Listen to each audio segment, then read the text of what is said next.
Hi, Psych. Happy Friday. You made it.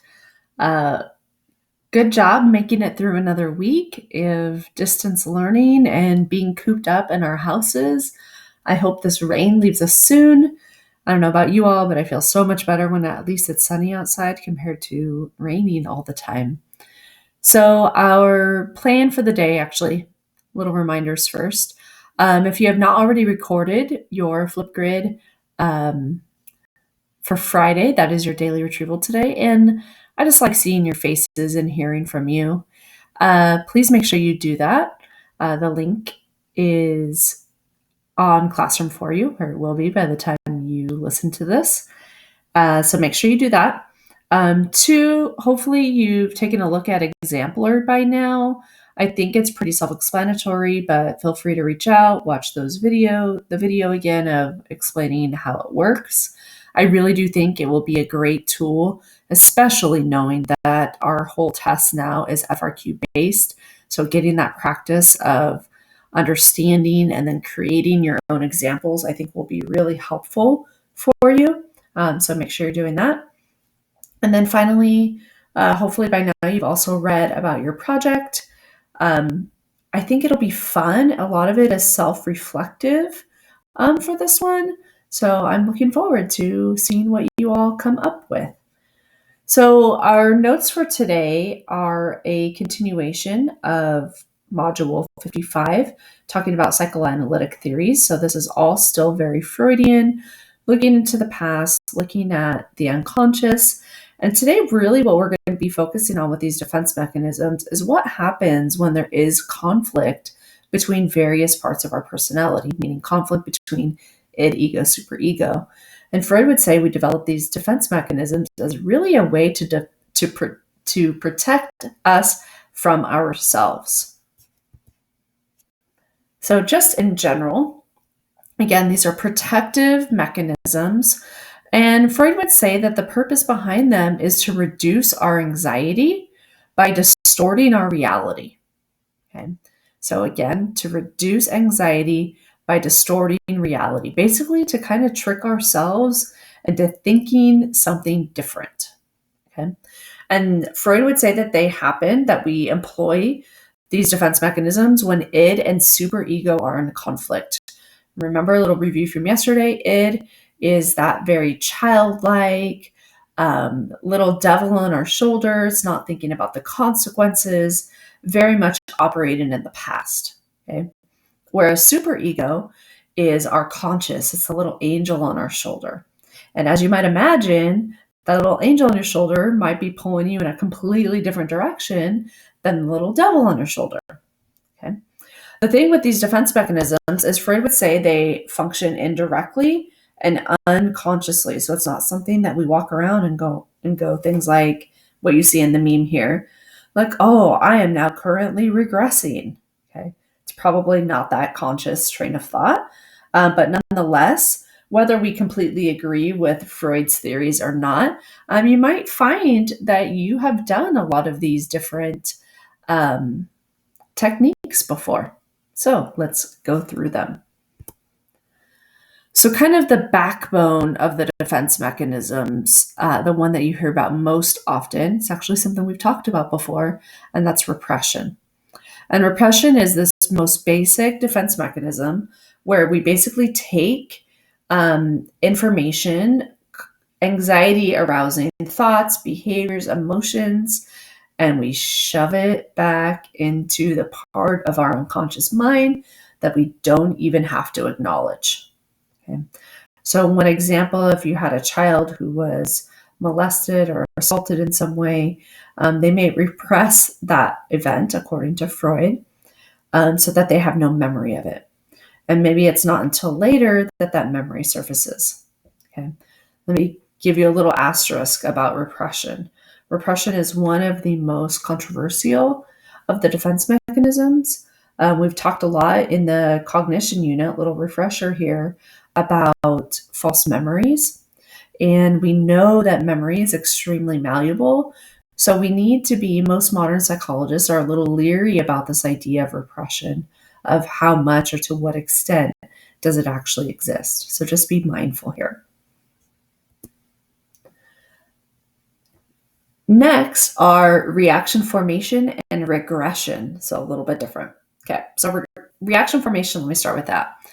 So, kind of the basic definition is switching unacceptable impulses into their opposites. Okay, so an example of this, if you have someone who is questioning their own sexual orientation, let's say they're not sure what they actually are. Okay, if they're not positive that they're heterosexual, you might have someone who actually acts out against gay men or lesbians, who openly uses slurs or goes like way to the opposite. Okay. Another example, let's say you have someone who is questioning their own religious beliefs. Maybe they're questioning the religion that they grew up in. Do I really believe in this religion still? You might see that one, if they're using reaction formation, you might see that person act as like the total religious, trying to think how to say it, devotee. I don't know. It's late. Okay. Anyways, it's the person who's like really into their religion. They're talking to everyone they know about it. They're trying to follow all of their rules if there's rules associated with it. And they're just very hardcore about their religion. When in reality, they're very much questioning, is this even what I believe anymore? Okay. Next is regression. Regression is retreating back to a more infantile state. Basically, like grown people acting like little kids. So it could be someone like a kindergartner who maybe is really nervous about their first day of school and they haven't sucked their thumb in a long time, but on that first day of kindergarten, they're trying to deal with all of those emotions, so they start sucking their thumb. Another example, if you have a grown man or woman who is in a car accident, gets hurt, and they're an adult, they might revert or regress back to a more childlike state and say, I need my mommy or daddy when they're full grown adults. Okay, so that's regression. I'm going to give you just FYI, I'm not going to have you type or give examples until the very end. So here you go. The next two are projection and rationalization. Okay. Projection is disguising your own threatening impulses by attributing them to someone else. So you take something kind of negative about you and you're going to put it on somebody else and say they're the ones that do it. So an example, if you have a husband who is cheating on his wife, he might come home and accuse his wife of cheating on him. So he's taking his own impulse and putting it on someone else. Let's say you have someone that lies all the time. That person might accuse all of their friends or significant other of lying to them when really it's their own threatening impulse. And they're going to put it on, use that P for projection, they're going to put it on someone else. Okay. Next, this is one that probably a lot of you have used, is rationalization. And this is where we justify explanations in place of the real, more threatening, unconscious reasons for one's actions. So, for example, let's say you cheat on the test and you tell yourself, well, it's fine because everyone else cheats on the test. So it's okay. Okay? So you rationalize a lot of things. You speed on the freeway and go, nah, it's okay. Everyone else is speeding anyways. Like, I have to go this fast. Almost done. We have these two and one more. Okay. Next is displacement. And this is one that people get confused often with projection. So be careful here. So displacement is shifting either sexual or aggressive impulses. Notice it's just those two things toward a more acceptable or less threatening object or person. So an example of this, if you're at work and your boss yells at you, okay, you know that you can't yell back at your boss because you want to keep your job.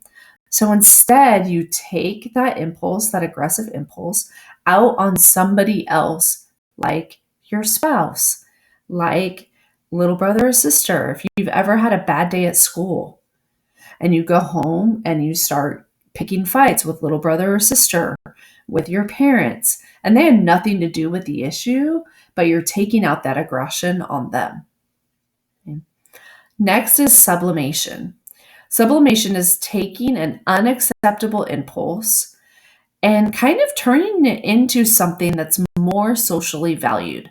So let's say you're someone who, I'm going to go a little weird here to go with my picture. Let's say you're someone who likes the thought of being able to cut someone open. I know I told you, a little weird. Okay. So rather than, becoming like a murderer or something, instead you become a surgeon. And surgeons are socially valued, but you still get to cut into people. But it's okay because it's part of your job. Okay.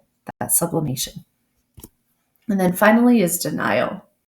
And denial is refusing to believe or even perceive painful realities. So let's say you're confronted with a picture like this. This was a big part of the Khloe Kardashian scandal. I don't follow them very well, so forgive me if I'm incorrect. Okay. But it would be like seeing a picture like this and go, I don't think they're cheating on me. It's just the angle. Someone set them up. I don't think it's true. Okay. Because it's easier to deny than to face that reality.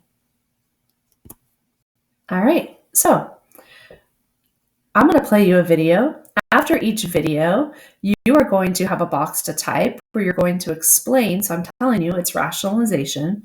So I want you to explain how is this an example of rationalization. So here is our first clip, and here you go. Do you see what I see?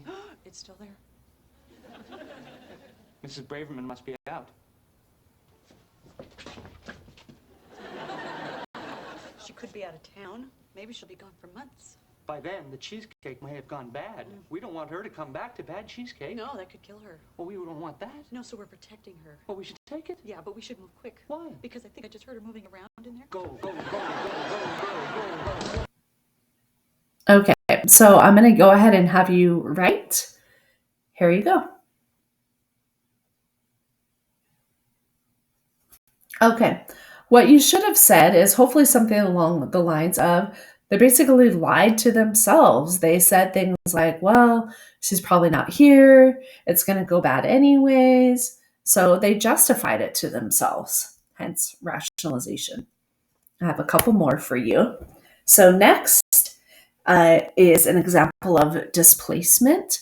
So if you remember, displacement is taking emotion like sexual energy or aggression and taking it out on someone who is more vulnerable. So here you go. This is from How I Met Your Mother. The lesson of Blauman is that when your boss screams at you, you never scream back. That's why there's a little thing in corporate America I like to call the chain of screaming. Screaming? Yes. The chain of screaming starts at the top. Arthur's boss's boss screams at Arthur's boss. Arthur's boss screams at Arthur. Arthur screams at you. You go home and scream at Lily.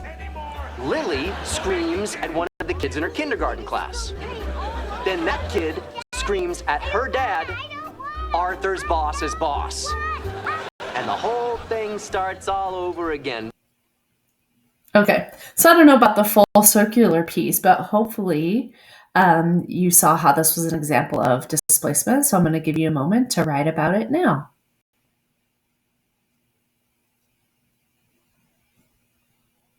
Okay, so hopefully what you included in your response was the idea that each of these people in this chain, the person they were yelling at was not the person that they were angry at, but they were simply taking that anger that they from someone else and then placing it on another person. Okay. We have one more. So this is from Step Brothers. This is going to be an example of regression. Here you go. With us on this fantastic, wonderful day. And I would like to raise my glass. Dale and I want to welcome you to our home with open arms. Ugh. Get a room, Dad. Oh, for Christ. Dale! Well, as you all know, my youngest son, Derek, couldn't be here because of an important fishing trip. But my other son, Brennan, was going to be moving into his own place, but he was recently let go from his job at PetSmart, so he is going to be living with us. I wasn't fired from my job. I was laid off. Well, you wouldn't know the difference. I didn't want salmon. I said it 4 times. This wedding. Okay, so I'm going to give you a moment to write and explain how is this an example of regression. Okay, so hopefully what you wrote down was something to the effect of he was acting very childlike. He was a grown man and is throwing a temper tantrum like we would see from a 2-year-old. Okay, so that reverting back to a more infantile state. All right, I have just one more slide and then a couple multiple choice questions for you. So just to leave you with psychoanalytic theory, how is it viewed today? Okay. One thing we need to keep in mind is that Freud's theories were a product of his time, very much influenced by that. Okay. So what do we keep from Freud as we talk next week about the psychodynamic perspective? That'll be on Monday. We're going to keep things like the unconscious mind. There is some emphasis still on sexuality, not to the same extent as what we heard yesterday in the psychosexual stages, though. No more Oedipus complex. Okay. And that there's this conflict between biological impulses and social restraints. Okay. The part that's the most criticized is repression, talking about the unconscious made of repressed or unacceptable thoughts. That's not really based on scientific methodology. There's no proof of that. Okay, so here we go. I think I have 3 or 4 multiple choice questions for you. So here you go. While Mr. Gomez was going through a painful divorce, he tended to create unnecessarily difficult tests and gave his students unusually low grades. A psychoanalyst would be most likely to view Mr. Gomez's treatment of students as an example of A, projection, B, rationalization, C, regression, D, displacement, or E, reaction formation. So go ahead and mark your answer choice now. And hopefully you chose D, displacement. Okay, here we go. Next. Bruce has unconscious impulses toward violent aggression, but his ego channels these impulses into his work as a district attorney, putting violent criminals in jail. Which defense mechanism is Bruce's ego employing? Is it A, rationalization, B, reaction formation, C, sublimation, D, displacement, or E, repression? So go ahead and choose. And hopefully you picked B, reaction formation. Okay, next. Melissa is unconsciously fearful that her husband is a better cook than she. Recently, she refused his offer to prepare dinner because she said, I don't know why it's mixed up there, you could better spend the time playing with kids. Melissa's comment best illustrates A, reaction formation, B, displacement, C, projection, D, regression, or E, rationalization. And the correct answer is E, rationalization. And here we go, one more. Abdul mistakenly believes that his classmates are unusually hostile.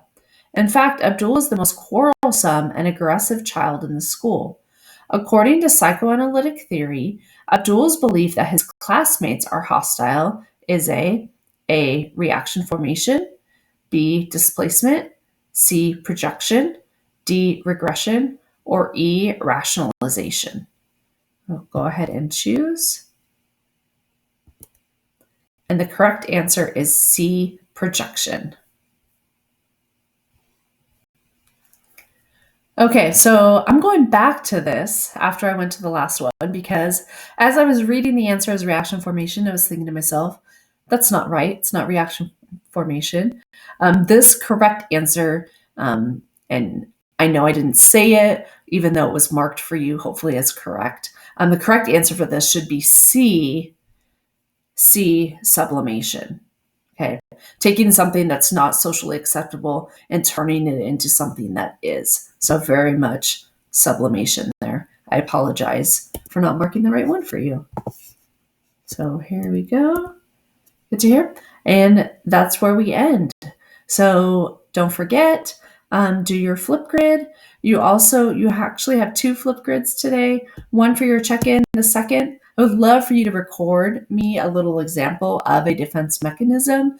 You're welcome to do it on your own. You can get a friend or a family member in on the action. If you don't want to record your own face, you can use some other program to create a little short video that gives an example of one. Whatever you would like to do, you'll post those up to Flipgrid. So have a great weekend, and I will talk to you all on Monday.